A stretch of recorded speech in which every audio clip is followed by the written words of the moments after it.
साइंसदानों ने एक नकली रोबोटिक लंगूर का बच्चा एक दरख्त पर छोड़ दिया। एक लंगूरनी उसके करीब आई और जेम टीवी की वीडियोस में एक बार फिर से खुशामदीद।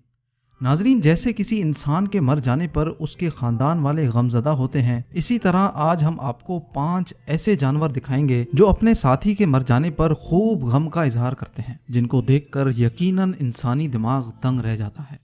तो आइए शुरू करते हैं। एंटार्क्टिका में रहने वाली पेंगुइन्स को सख्त मौसम का सामना करना पड़ता है।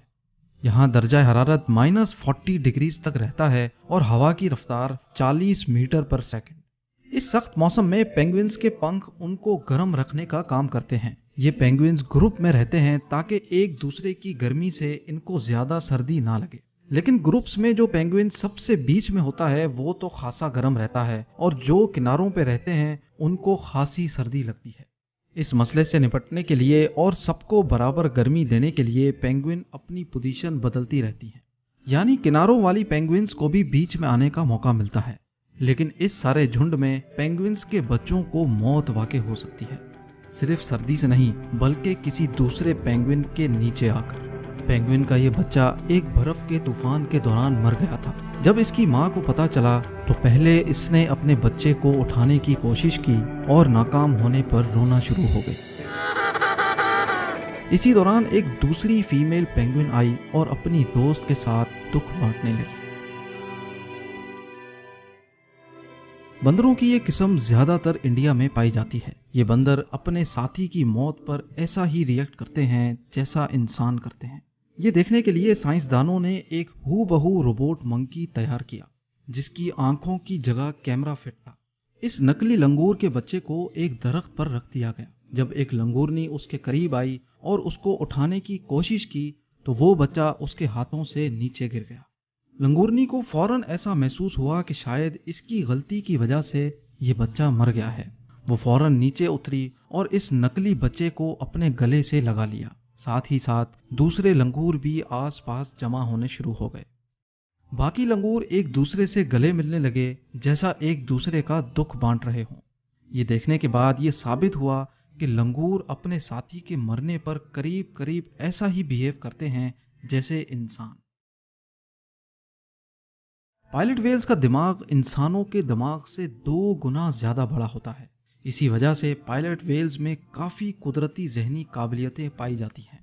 बेशक इनको इंसानों से कंपेयर नहीं किया जा सकता, लेकिन जब पायलट वेल्स का कोई साथी मुसीबत में होता है तो ये उसको बचाने की भरपूर कोशिश करती हैं।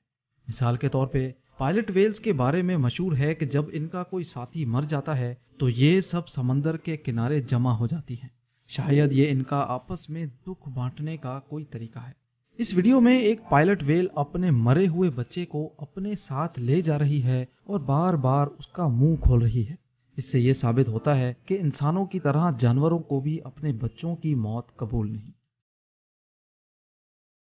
डॉल्फिन्स के बारे में यह माना जाता है कि इनमें इंसानी दिमाग जैसी क्वालिटीज होती हैं।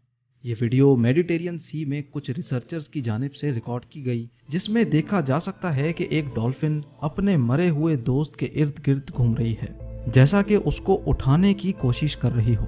साइंसदानों का मानना है कि डॉल्फिन्स की नफ्सियात में गम का आलम भी पाया जाता है। मिसाल के तौर पे एक फीमेल डॉल्फिन कई हफ्तों तक अपने मरे हुए बच्चे को अपने मुंह में दबाए फिरती है, क्योंकि शायद वो किसी भी कीमत पे उसको अपने से अलग नहीं करना चाहती। ये बात हम सब जानते हैं कि हाथी एक सोशल एनिमल है जो अपने खानदान से बहुत जुड़ा होता है।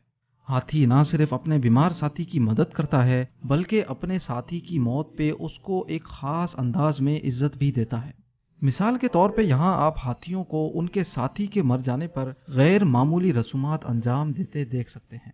आमतौर पे जब कोई हाथी मर जाता है तो दूसरे हाथी उसको अपनी सूंड से हिलाते हैं या उसको उठाने की कोशिश करते हैं। जब मरा हुआ हाथी नहीं उठता तो हाथी जोर जोर से मखसूस अंदाज में आवाजें करके अपने साथियों को बुला लेते हैं।